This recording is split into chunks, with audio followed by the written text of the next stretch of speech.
have a story here about a patient who's not feeling very well. This is her story in her own words. My name is Margaret, and I'm 80 years old. My daughter brought me here to the hospital after I felt so bad, and I had the diarrhea for days. I started feeling bad after my best friend Helen and we went and had our regular buffet lunch. You know, every Thursday at noon we like to hit that buffet and we have the grandest of times, so we went there. But I tell you, that day it was so busy. There were children running around and the staff could hardly keep up with the demands of that buffet, and we waited in line so long and my back was getting to me as well as my feet. But anyway, we finally got through that buffet line and enjoyed our lunch like we always do.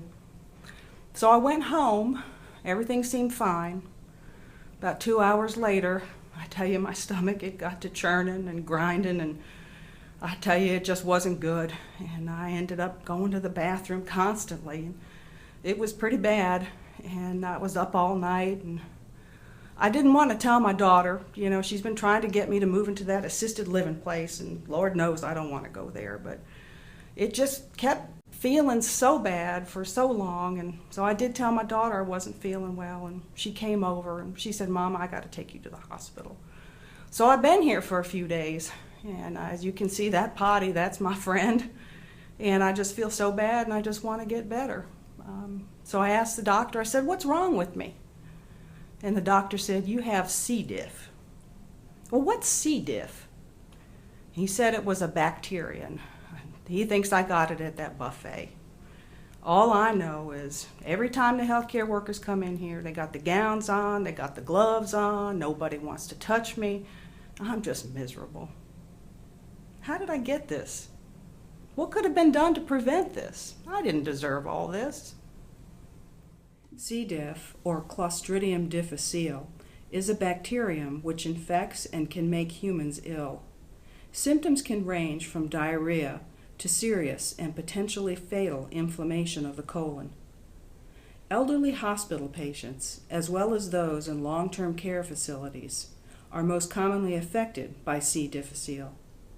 C. difficile infection is gradually becoming more common, symptoms more severe, and harder to treat. In North America, Europe, and Australia, and many other parts of the world, a significant number of people become ill from C. difficile. C. difficile is present in the intestinal tract of approximately 3% of all adults and 66% of children. Healthy people are not usually affected by C. diff. The majority of patients with C. diff infection recover completely without any long-term consequences. A small percentage, unfortunately, do have complications, and some of them die.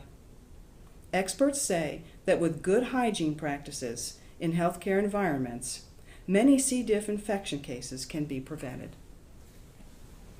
This is George. George is a 35-year-old man, and he is in the hospital because he has an infection called MRSA. George is a professional trainer, and one of his clients had a bandage fall off of her leg during their training session. She had cut her leg and it looked infected. So being the nice man that he is, he got a new Band-Aid for her and put it on her wound and threw the old one away. A few days later, he noticed that his finger was swollen and it looked red. He didn't think much about it until it became warm and pus started oozing from it. George had remembered cutting his cuticles the day before he put the Band-Aid on his client's leg. Now he's in pain and he is going to the ER. The doctors in the ER told him that he has a staph infection which has become MRSA. He's in the hospital and the staff now has to wear special gowns and gloves before they treat his wound. What happened? Could he have done anything to prevent this? MRSA is a bacterium that causes infections in different parts of the body. It is tougher to treat than most strains of Staphylococcus aureus because it's resistant to some commonly used antibiotics. It is a germ that lives on the skin and in the nose, and if untreated can become very serious. MRSA is spread by contact through touching a person or objects that have the bacteria on them. It seems that George could have a type of MRSA that is called community-associated MRSA, or CA MRSA. That means an infection contracted outside of the healthcare field. So we've just seen how George and Margaret have come down with bacterial infections that have just landed them in the hospital. And it's interesting to note that if people actually have good hygiene and hand washing, that really could have prevented a lot of illnesses that we see in the medical field today. Yeah, it's really amazing how the CDC even recommends that 20 seconds to wash your hands could possibly save you from illnesses. Right. Now, I know we see a lot of people who do improper hand washing. I know I see that quite a bit. And you'll see people running into the bathroom. I'm done. Yeah. So that's definitely not a good example, right? That is not a good example. So what would be a good example, Angel? Well, I actually have done this before with children to show them how germs may look on your hands. So we get a little glue. I'm going to put some glue on my hands. I'm going to rub it on. Now I'm going to put a little glitter, and this will represent the germs that can be on your hands from your elbows all the way to your fingers. And Look there's at that. many, many, many more. So, proper hand washing. We want to turn on the sink. Turn the water on. We're going to get some water on our hands. And if you notice, it's not getting the germs off of our hands just by water. We're going to need to apply some soap. And Martha, you have a watch there. Can you time me for 20 seconds? Is that what the CDC recommends? Is That's- it 20 seconds of good, strong hand washing? Yes, it is. So, we're going to get started. You tell me how long 20 All seconds right, is. go ahead then. So I'm going to get between my fingers and all around my cuticles and my rings. And in the healthcare field, we want to make sure we get our thumbs good. All on the back, the inside of our hands. Really, really want to kill those germs. How are we doing on time? 20 seconds. 20 seconds. So what I'm going to do is I'm going to turn the water back on. Hold my hands down so that all the germs can go down the sink. I really want to get this soap off. Then what I might do is come over and grab a towel. Turn off my water. May get another towel, which may not be recommended, but I think it's never hurts to be doubly safe. Make sure everything is dried off. Then I want to dispose of this in a trash can. Very good. Now the CDC, they recommend hand washing, seems like all the time, really. Is it any time you've, handled, you think of money, for example. Money. And, people that handle money constantly, or when you go shopping, children who might be sick, or books, reading books. Pumping gas. Pumping gas, that's definitely Yes. another one. Absolutely. One good thing about pumping gas is we can always keep some hand sanitizer in our car so that when we're finished we can put some hand sanitizer on. One thing about hand sanitizer is you want to make sure you have enough to cover your hands, and when you get it you're going to really rub vigorously until it's dry. A lot of people just put it on like that and they don't keep rubbing. You want to make sure it's dry and it kills all the germs. And is that just as effective as washing your hands with soap It for is. 20 seconds? It is, but in the healthcare field, when we're in a hospital, we're allowed to use hand sanitizer, but every once in a while, you need to give your hands really a good wash. 20 seconds. Makes good sense. Makes good sense.